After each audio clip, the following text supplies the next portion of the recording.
Halo teman-teman, salam satu frekuensi. Nah, jumpa lagi bareng saya Daniel dan dalam video kali ini kita bakal mengulas salah satu cerita investor sukses dunia, teman-teman, yakni pemilik hedge fund terbesar di dunia, yakni Ray Dalio. Nah, teman-teman tahu nggak sih sebenarnya bahwa si Opa Ray Dalio ini punya kisah investasi yang bisa dibilang beruntung. Nah, gimana ceritanya?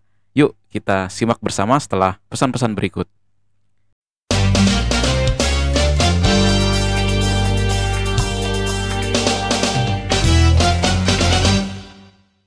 Nah, jadi teman-teman, si Opa Ray Dalio ini adalah salah satu pemilik hedge fund yang terkenal di Amerika.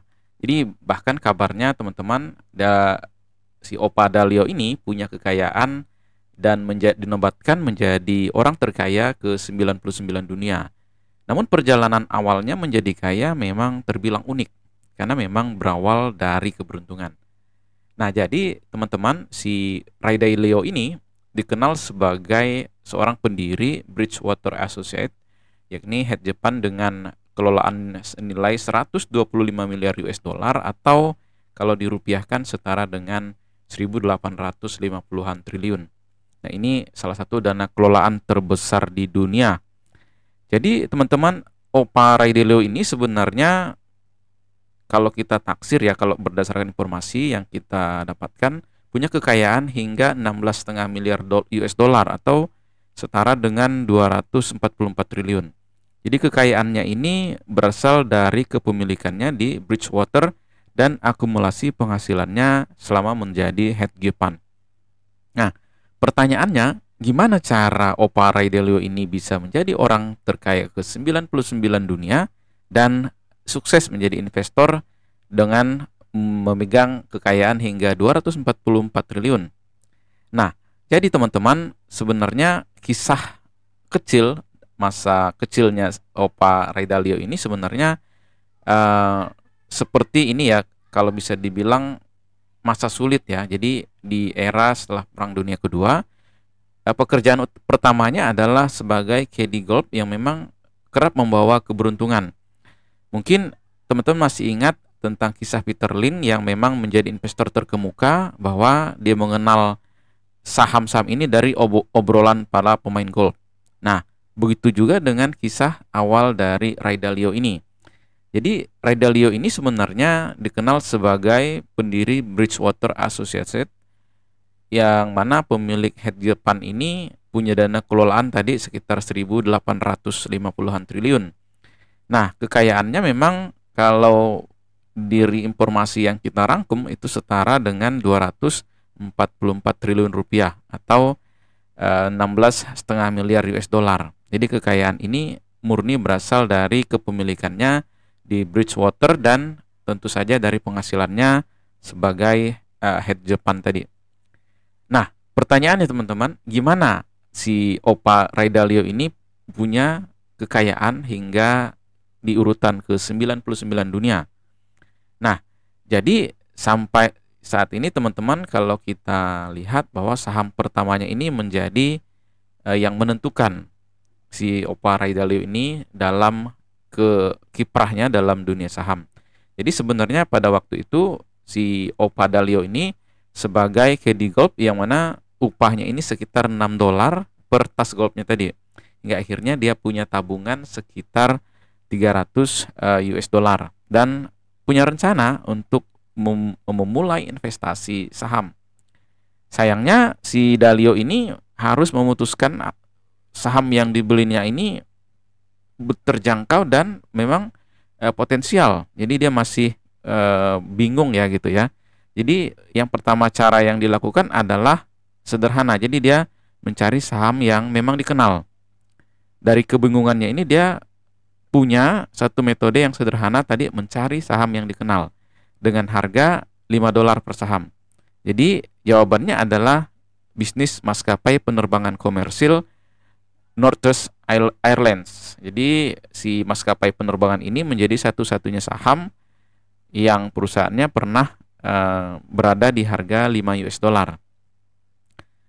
Jika mendengar nasib salah satu maskapai ini, mungkin kita bakal eh, terbilang lucu ya teman-teman keputusan Opa Dalio ini. Pasalnya memang maskapai ini bisa dibilang dalam ambang kebangkrutan. Nah, beruntungnya teman-teman, saham pertama Opa Dalio ini diselamatkan oleh miliarder bernama Howard yang memang ingin mengakuisisi perusahaan maskapai tersebut. Dan hingga akhirnya saham tersebut pun bangkit dan returnnya hingga berkali-kali lipat. Hingga akhirnya Dalio Muda pun menikmati keuntungan dari investasi saham dengan keuntungan berlipat-lipat. Dari keberhasilannya ini, Dalio menilai bahwa saham adalah permainan yang mudah dan dirinya yakin bisa mendapatkan lebih banyak uang dari saham. Namun hal ini yang justru membahayakan dan membuat ia kecanduan. Jadi ia mengisahkan seperti itu teman-teman. Jadi bahwa Dalio kecil ini terus berinvestasi dari penghasilan kecil sebagai caddy golf tadi dan pekerjaan sampingannya ini sebagai pemotong rumput dan mengantarkan koran. Dia melakukan analisis terhadap keuangan perusahaan hingga meminta saran dari para investor profesional yang tentu saja ia kenal.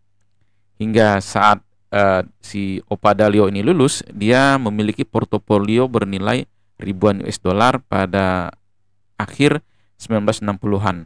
Hingga akhirnya dia sangat tertarik untuk belajar tentang keuangan dan memutuskan untuk berkuliah di Long Island University hingga lulus dari Harvard Business School pada 1973. Nah, teman-teman, apa pembelajaran yang bisa kita ambil dari Opa Dalio ini? Jadi, teman-teman, sebenarnya nggak ada cara yang keliru untuk memulai. Mungkin memang akan nampak cara yang konyol untuk memulai sesuatu. Jadi, sayangnya teman-teman, dari cara yang konyol ini tentu saja kita akan memperoleh pengalaman yang bisa kita pelajari dan kita evaluasi ke depannya. Nah, jadi ya syukur-syukur kalau Anda memulai, Anda bisa seberuntung seperti Opa Dalio tadi atau justru seberuntung Peter Lynn. Namun, nggak sekedar berharap tentang keberuntungan tanpa mengusahakannya teman-teman. Jadi Opa Dalio atau si Peter Lynn ini juga tentu saja mampu memanfaatkan keberuntungan tersebut karena memang mereka mau maju dan berusaha. Jadi jika kita nggak berani berusaha dan memulai, maka mungkin kalau kita lihat kita nggak bakal dengar kisah Opa Dalio yang memang sukses dalam bisnis saham atau investasi saham. Dan kalau mereka nggak berani mulai investasi saham, mungkin mereka ya bisa dibilang hanya opa-opa biasa ya yang di negara maju di Amerika. Nah, teman-teman, itulah pembelajaran kita tentang edisi kali ini tentang kisah Opa Ray Dalio yang memang beliau ini merupakan orang terkaya ke-99 dunia dan punya kekayaan hingga 244 triliun rupiah. Nah, pembelajaran apa yang bisa Anda petik dari video ini? Silahkan tulis di kolom komentar.